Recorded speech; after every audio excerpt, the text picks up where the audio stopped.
मेरी गैया। कोकिला अपने गांव की एक प्रतियोगिता में भाग लेती है, जहां पर गांव की बाकी लड़कियां बहुत सुंदर सुंदर कढ़ाई करके वस्त्र बनाती हैं। सबसे अच्छा वस्त्र बनाने वाली लड़की को एक गाय इनाम में मिलने वाली थी। कोकिला चाहती थी कि उसे ये पुरस्कार मिले। वो दिन रात कढ़ाई करती, बहुत सुंदर कलाकृतियां बनाती और प्रतियोगिता में भी वो अव्वल आ जाती है। कोकिला नई नवीली गैया को लेकर अपने घर पहुंचती है और अपनी अम्मा से कहती है, माँ देखो, मैंने प्रतियोगिता जीत ली। ये देखो हमारी गाय, देखो ना कितनी प्यारी है माँ। अरे क्या कह रही है, सच में तेरी मेहनत रंग लाई मेरी बच्ची। वाह कितनी सुंदर, एकदम दूध जैसी गोरी गाय मिली है। अरे वाह, सारी गरीबी दूर हो जाएगी इस गैया से। आजा आजा, इसकी पूजा करते हैं और इसे तिलक लगा देते हैं, कहीं किसी की नजर ना लग जाए। कोकिला और उसकी माँ गैया को पाकर बहुत खुश थे। गैया मिलने से उन्हें पूरी उम्मीद थी कि अब वो दूध बेचकर एक अच्छा व्यापार शुरू कर सकती हैं। लेकिन कोकिला का गैया को जीत जाना कई लोगों को बर्दाश्त नहीं हुआ। पड़ोस में रहने वाली श्यामा को इस बात से बहुत चिढ़ थी।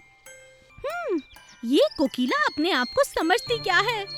मैंने भी तो मेहनत की थी, इतनी प्यारी फ्रॉक बनाई थी, मगर उस सरपंच ने इनाम दे दिया इस कोकिला को। और ये गैया, देखती हूँ ये इसके पास कैसे रहती है।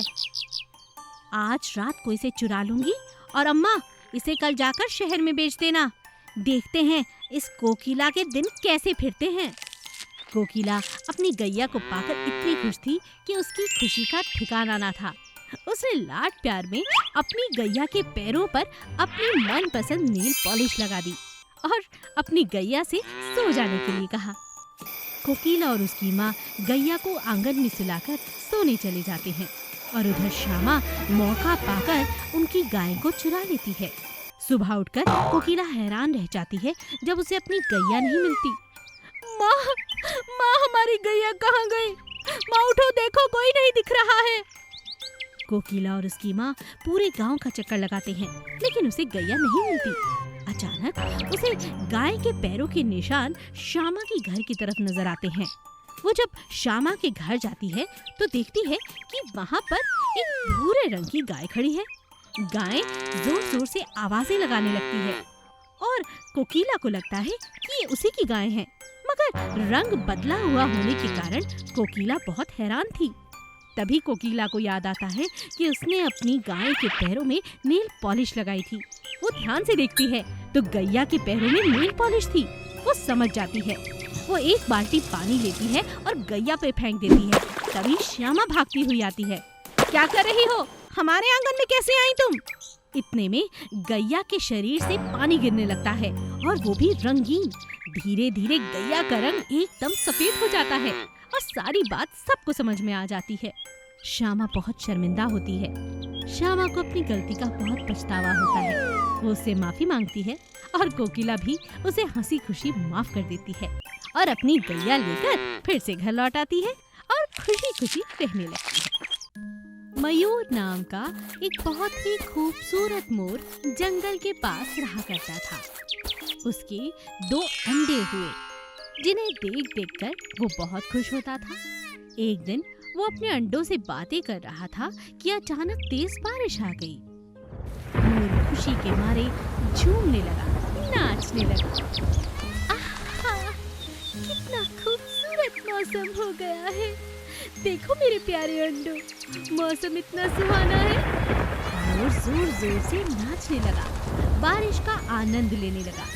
वो खुशी में इस तरह से झूम रहा था कि मानो उसकी खुशी का कोई ठिकाना ही ना हो। अचानक एक बहुत बड़े पत्थर से उसका पैर टकराया और वो घायल हो गया। आह, आह, मेरा पैर, मेरा पैर! इतना बड़ा पत्थर, ये यहाँ किसने रखा? मेरे पैर पर इतना बड़ा घाव! ओह भगवान, बहुत दर्द हो रहा है और ये बारिश भी रुकने का नाम नहीं ले रही। क्या करूं? मोर अभी तकलीफ से कराह ही रहा था कि अचानक सामने से एक हाथी ने उसे कराहते हुए सुना और उसके पास आया। तभी अचानक बारिश भी बंद हो गई। हाथी ने कहा, अरे मोर, तुम्हें क्या हुआ? इस तरह से घायल हो? तुम्हारा तो बहुत खून बह गया है। आओ, मैं तुम्हें दवा लगा देता हूँ। हाँ ठीक है, चलो। लेकिन जैसे ही मोर ने खड़े होने की कोशिश की, वो फिर से धड़ाम से गिर गया। ओह नहीं नहीं हाथी भाई, उठना बहुत मुश्किल है। मुझे तो अपने अंडों की फिक्र हो रही है। नाचते नाचते मैं बहुत दूर आ गया हूँ। मेरे दोनों अंडे अकेले होंगे। तूफान का मौसम है, कहीं उन्हें कुछ हो ना जाए। मुझे बहुत चिंता हो रही है। मयूर मोर, तुम चिंता मत करो, कोई उपाय जरूर निकालते हैं। हाथी बहुत सोचता है और बहुत सोचने के बाद अपनी सूंड से मयूर मोर को अपनी पीठ पर बिठाकर उसके घर तक ले आता है। दोनों अंडे बिल्कुल सुरक्षित थे। ओह, शुक्रिया शुक्रिया हाथी भाई, आज इस मुसीबत की घड़ी में तुम मेरे बहुत काम आए हो। मेरे अंडे अकेले रह जाते और इसी बात का मौका उठाकर जरूर कोई जंगली जानवर मेरे अंडों को खा जाता। अब तुम यहीं ठहरो, अभी तुम्हारे लिए जड़ी बूटी लाता हूँ। उसे लगाने से सुबह तक तुम्हारा पैर एकदम सही हो जाएगा। आगे आगे तुम्हें अपने अंडों का ख्याल रखना है। जब बच्चे आएंगे तो उनकी भी तो खातिर करनी है ना, और मैं हूँ ना उनका मामा, उनको सुरक्षा देने के लिए। तुम यहीं ठहरो, मैं अभी आया। हाथी जल्दी से जाकर जड़ी बूटी लाता है और मोर के पैर पर लगा देता है। मोर उसका शुक्रिया अदा करता है और अपने अंडों को बड़े प्यार दुलार से अपनी बाहों में लेकर वहीं सो जाता है। हमें मुसीबत में हमेशा सबकी मदद करनी चाहिए। जंगल में बंदर ने एक दर्जी की दुकान खोली। उसके कपड़े हर किसी को पसंद आने लगे। सभी जानवरों ने अपने अपने लिए उससे कपड़े बनवाए। एक दिन हाथी उसके पास गया और कहने लगा, अरे सुनो भैया, मेरे लिए भी अच्छे से कपड़े बना दो। सर्दियाँ आ रही हैं, ठंड ना लग जाए।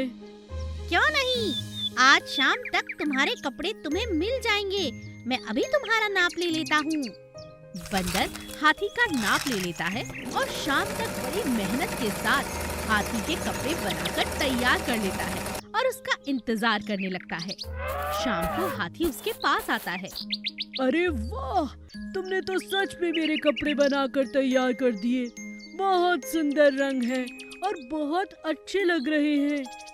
जानते हो हाथी भाई, इतना समय तो मुझे किसी भी जानवर के कपड़े बनाने में नहीं लगा जितना तुम्हारे।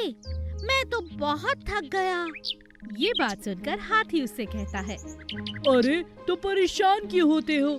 चलो बैठो मेरी पीठ पर, मैं तुम्हें जंगल की सैर कराए देता हूँ। तुम्हारी थकावट मिट जाएगी। हाँ, ये अच्छा तरीका है। बंदर हाथी की पीठ पर बैठ जाता है और वो पूरे जंगल की सैर करते हैं। कुछ दिनों के बाद हाथी फिर से बंदर के पास आता है और कहता है, अरे बंदर भाई, एक बहुत बड़ी मुसीबत आ गई है। मुसीबत? कैसी मुसीबत? बताओ बताओ, शायद मैं तुम्हारी मदद कर सकूं। वो देखो ना, मेरे कपड़े कितने मैले हो गए हैं। ये कैसे धुलते हैं? मुझे तो कपड़े धोने नहीं आते। तो तुम चाहते हो कि मैं तुम्हें कपड़े धोना भी सिखाऊं? हाँ तो क्या हुआ, तुम मेरे दोस्त नहीं हो क्या? ये बात कह के तुमने मेरा दिल जीत लिया। तो चलो तालाब के पास। दोनों दोस्त मिलकर तालाब के पास जाते हैं और वहाँ बैठकर अपने अपने कपड़े धोने लगते हैं।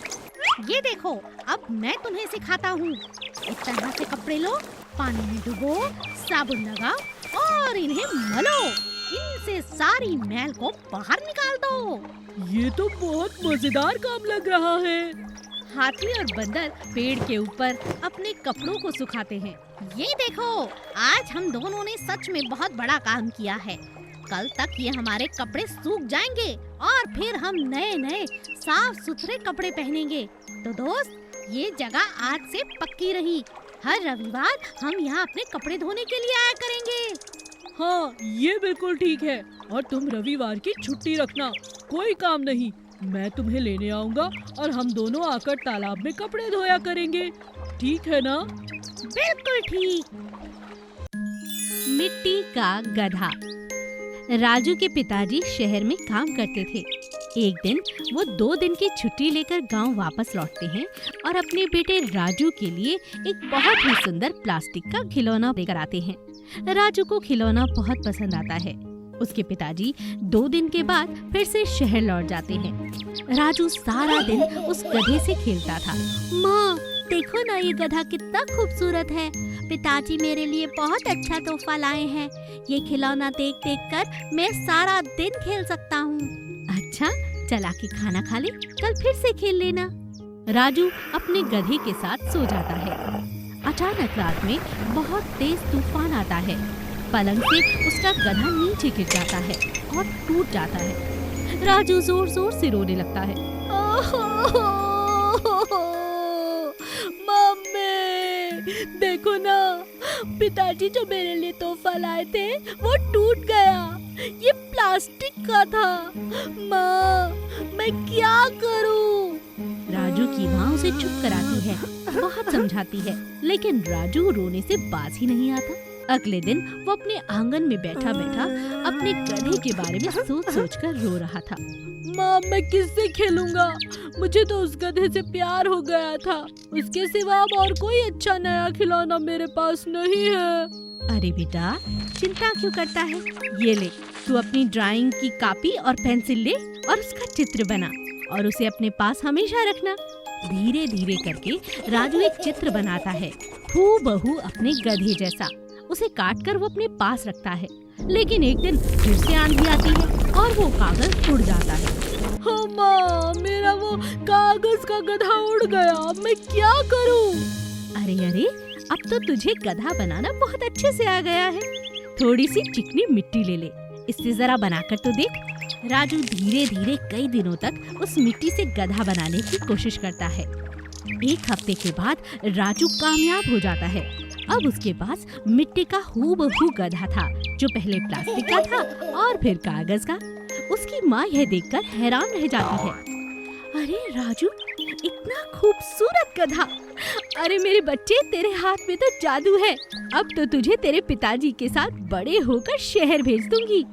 वहाँ पर बहुत बड़े बड़े कलाकार हैं जो मूर्तियाँ बनाना सिखाते हैं। तेरे हाथ का जादू देखकर तेरे पिताजी भी खुश हो जाएंगे। अब राजू का गधा कभी नहीं टूटता। और माँ, एक और अच्छी बात हुई है। अगर ये टूट भी गया तो मुझे अब गधा बनाना आता है।